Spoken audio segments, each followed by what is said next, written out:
NB350 ang unit natin ngayon. Ito ay ayaw mag-start, nagre-redundo pero ayaw tumuloy. Yan ang issue nya. Ito troubleshoot natin. Start, paring Jomar.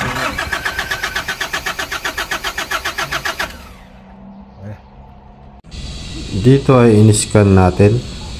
Tignan natin kung may DTC lalabas para alam natin kung saan tayo magsisimula mag-troubleshoot. Siyempre SOP na yung mga fuse saka relay ang unahin.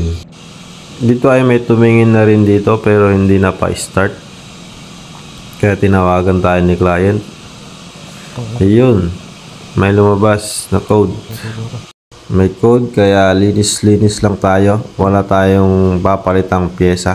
Puro linis lang kasi lost communication lang ito. After ng kalikot, linis-linis, tignan natin kung aandar.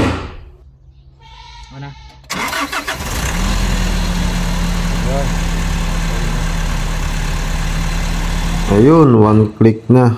Ayos, na-solve ang problema ni client.